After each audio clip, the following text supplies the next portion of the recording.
The Crazy Spider, Creation of the Perfect Web, Kids Adventure Stories, written by Jeff Child, narrated by John H. Feskins. Introduction. Speeder the spider gets washed away by the rain. He loses his home and is confused about what he should do. He has been trying to create the perfect web for a long time, but he hasn't succeeded yet. What will it take? The perfect web? Or is there no such thing? Along his search for truth, Speeder bumps into all kinds of challenges and perilous situations. His survival instinct kicks in when he needs to eat, but has a hard time finding a prey.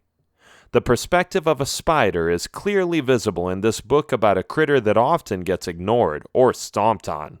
Listen quickly to find out what Speeder does to find his identity and accept the world around him.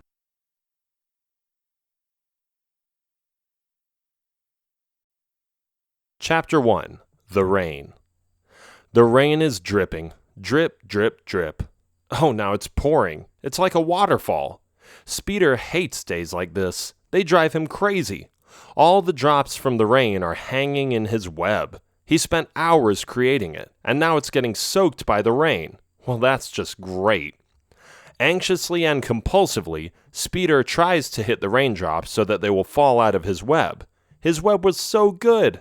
And now it's messy. It stinks. Besides, every time he makes a raindrop fall out of his web, it takes his web apart a little bit. It's not working. There is no other option than to leave them there and wait until the sun dries the water drops. He sits and waits. He watches the rain in the fields from underneath a branch on a tree. The branch provides him some shelter. It's at least something. What Speeder doesn't know is that the rain won't stop anytime soon. He is fairly new in this world, and his memory doesn't allow him to think back that far. Even though he has already withstood the tropical rains in the monsoon season, he doesn't remember it at all. So he waits and waits. He wants to see the rain end, but it won't stop. It's getting worse. Big drops are falling out of the sky and destroying his web. He buries his head in his 8 hands and starts complaining. The rainstorm doesn't end. It goes on for days. Speeder is hiding, but it's no use. He gets washed away by the rain. Giant streams of rainwater are coming down the hill, sweeping him off his feet and causing him to be dragged down by the current. He falls over and has a difficult time getting up. Stupid rain, he thinks.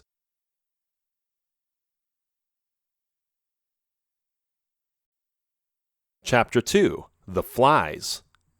He climbs into the tree, away from his web. He is making that he is high and dry, but for some reason, climbing seems to be more enjoyable than he expected it to be.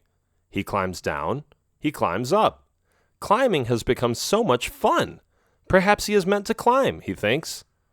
When the rain settles down, when it slowly starts to rain less, he leaves the tree entirely and goes to a nearby building. It consists of a bunch of ruins left by some builder who didn't finish his project. The ruins are made out of some gravel and stone blocks, but he also notices some bedrock and sandstone blocks. It definitely is a mess, so he doesn't think there is anyone there or that there is anyone going to appear soon. But this is exactly what he is looking for, a place to climb walls. Climbing walls is the best thing in the world. Speeder loves it. He climbs up and down the cement rocks and the bricks, at least at first. His mind is a little scatterbrained, because after a while, even though he knows he is good at it, he is sick of it. That was fun, but now the fun is over. But what's that? He sees a fly, and another, and another. A whole swarm of flies is flying around the ruined structures. Looks yummy. Let's get them, he decides, saying it out loud. He jumps into the air, trying to snatch one of the flies away from the swarm. Missed. Well, this is frustrating. He lands on the wet soil and looks up. There they are, the flies. He has been feeling hungry for the past hour, so it's time to get a decent meal. But the flies are quick. They swirl around and don't follow any patterns. They are so random that it's hard to predict where they are going next. He jumps again and again with no success. He misses every fly in his sight. "Oh, come on," he shouts. Stay still already! I've got to eat something! I am hungry! But the flies don't feel like getting caught. Aimlessly, they fly around like he isn't even there, and after a while, they disappear. Speeder is too hard on himself. Why can't he just catch a fly with jumping up or with a web? Perhaps he needs to look at a different way to get food. Perhaps he isn't meant to get flies. Why not? Speeder loves about everything that walks, flies, or swims. His hunger drives him to the village, where he will devour his next prey. Or so he hopes.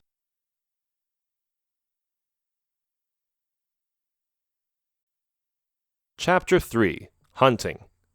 He is a hunter. He has decided to become the one chasing his prey. If the prey won't go into his web, then he has to take some initiative. These are the thoughts that go through Speeder's mind. He enters the village. It's quiet because of the rain that has started again. Nobody wants to be outside for this. It's terrible. But hey, what's that? A villager is walking around in this awful rain. Strange. Speeder doesn't care, however. All he cares about is having lunch ready. And his lunch seems to be walking around in the streets of the little town, all prepared to be eaten. Speeder sneaks up on him and jumps on him. But what he didn't expect is that the villager sensed it. He saw it coming. "Ah, you filthy spider!" the villager screams while kicking Speeder to the wall. "Ouch," Speeder says. It isn't as easy as it appeared to be at first. But unlike the flies, this villager is big and cannot fly away. Another attack. Speeder pounces on the villager, but the villager knows how to defend himself. He already grabbed a pickaxe and is now swinging it in front of him, fending off the 8-legged animal. Speeder whacks the pickaxe out of his hands after a few hurtful blows. This is it. Finally, he gets to eat something. The villager is holding up his hand in front of his face, begging for the spider to save his life. But Speeder wants to eat. He has to eat. And to him, that's just life, no matter how unfortunate and unfair it is to the villager. Great, let's take the first bite. No more danger, no more threat. He gets to eat, and not just anything, but a delicious villager. Right when he is about to take his first bite, though, he gets hit on the head. "Oof!" he exclaims. What just punched him? He shakes his head and squints his eyes, trying to forget the pain that just hit him like a freight train. Within seconds, he opens his eyes and looks up. Whoa! A giant robot is standing in front of him, towering over him and looking very angry. Speeder is scared as a rabbit. He doesn't want to take on this guy, no way. As the villager keeps cheering his protector on, the robot moans and roars, getting ready to repeat a similar move to kill Speeder. The robot swings his long arm at him again, this time hitting him so hard in the opposite direction that he flings the poor spider 100 feet into the air. Speeder flies through the rainy sky, only a little conscious of what just happened to him. When he lands, the unstable roof of a deserted house breaks his fall. He groans. This hurts so much. How is he going to get away from this lethal assailant? He gets up and tries to find the big robot that just crushed his bones a little. Bang! The robot broke the wall of the vacant house. Speeder flies off the roof and hits the ground. The robot is coming at him with his fists clenched. As soon as Speeder gets on his feet, he runs away as fast as his 8 legs can carry him. The robot isn't giving up. He chases the terrified spider, knocking down everything standing in his way and stomping heavily on the shaking ground. What is Speeder to do? He looks around him after exiting the village. There, he says. He runs towards the river. Maybe robots won't be able to swim since they are so heavy and big. It's a guess, but it is Speeder's best shot for now. He runs towards the water and starts swimming, unwilling to look back, hoping for a chance of safety. Faster, faster! He swims and swims until he climbs onto the shore on the other side of the river. Then he looks back. The robot is just standing there, not moving a muscle. Obviously, he doesn't want to pursue the spider through the water. Just as Speeder suspected. The robot is made of iron, and iron doesn't go well with water. Besides, he would probably sink immediately if he would try to swim. Good, Speeder says. He continues his way and heads towards the forest, a little disappointed that he couldn't get his hands on a crunchy, yummy villager. Maybe he'll try catching smaller prey with webs again. The rain has stopped, anyway.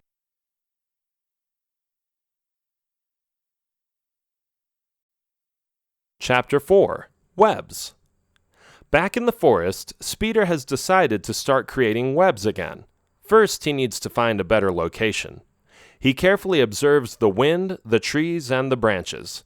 He looks at the open spots and the ones full of trees. He is picky, because this time he wants to get it right.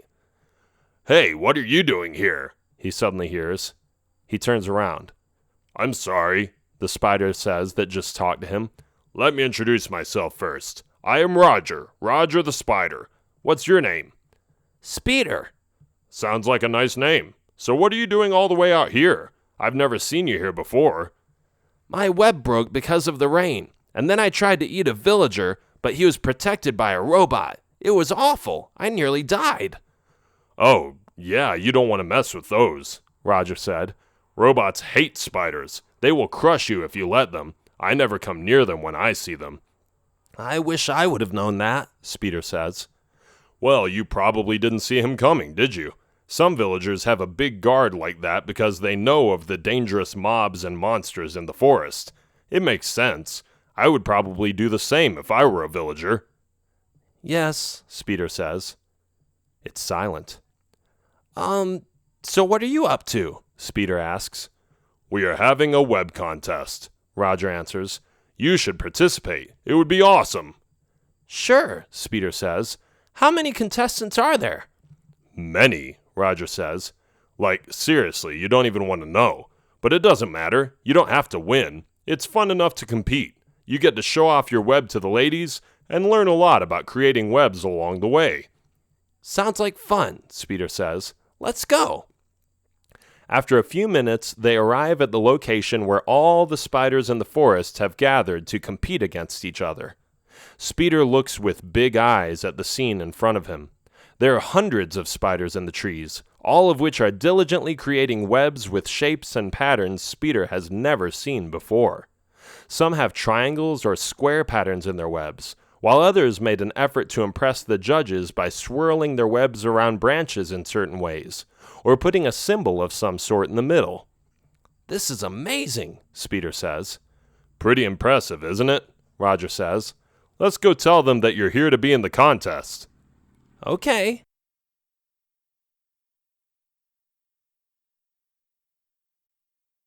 Chapter 5. The Perfect Web. Roger helps Speeder sign in and is assigned a spot in one of the trees. The judges make sure Speeder gets fed, since he hasn't eaten all day. They feed him some flies they caught with their webs and tell him to start creating his web when he is done. He says a temporary goodbye, and Speeder gets to work. He starts designing. Difficult patterns and beautiful swirls are part of his web. He adds some twists by attaching certain threads to objects like rocks and flowers, trying to stand out from the rest. "It has to be perfect," he tells himself. "It has to be perfect or else I won't win." His web is low to the ground, something that gives him the benefit over the other contestants. Still, he isn't satisfied with what he has made so far. "Nice job," Roger says as he walks by. "Well, I am not proud of it," Speeder admits. "It's not good enough, but I don't know what it is missing." "I like it, but hey, what do I know? If you want some ideas, why don't you go check out some of the other webs and see if you can emulate their patterns?" "That's a really good idea," Speeder says. "I am glad you mentioned that. I can just copy what they are doing." He leaves his web and walks around, looking at what others are doing. He is surprised by their creativity, but none of them are perfect. Some of them are elegant, some are spiky or round, and others are just big, but none of them are perfect. Speeder knows what to do now. How can these spiders overlook the fact that more is better? None of them have it all, so if he just integrates all the patterns he has seen into one web, then he will definitely beat the competition. With this plan in mind, he continues creating his web.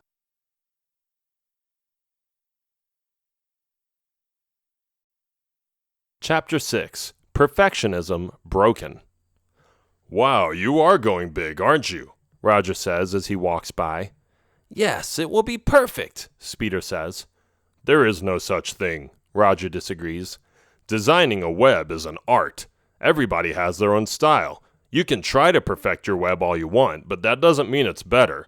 It also depends on the taste of the judges. If they don't like it, then you won't win. Speeder shakes his head. He doesn't think Roger is right. Perfection is possible, and he knows it. If he can put all the patterns of the other ones in one, then he is lacking nothing and his web must be better. It makes complete sense to him. How could Roger not see it this way? Oh well. He shrugs and keeps working at it as hard as he can. After a while, the web begins to become a little unstable. It's going to break, one of the spiders says.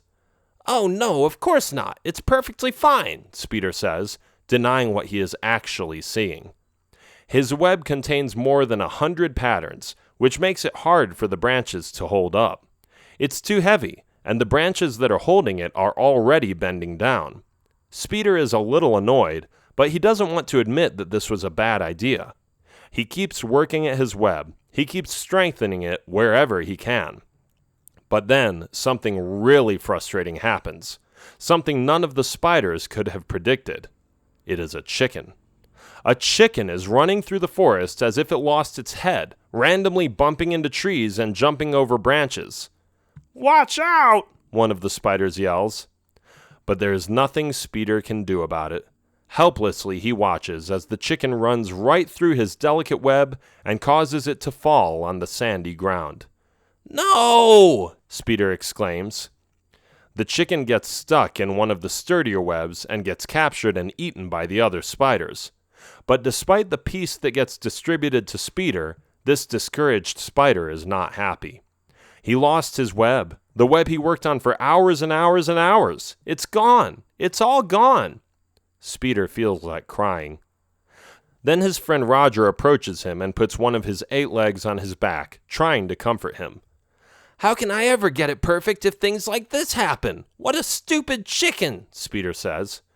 Well, Roger says, I hate to be the one to tell you the bad news, but your web was already breaking anyway. It was too complicated, too elaborate, and most of all, too heavy. But that is the only way I knew how to make it. What am I going to do now? Roger stares in the distance. He has to think about that for a minute. Too big, too complicated, collapses because it's too heavy, too many patterns. Friend tells him to just give it his own twist.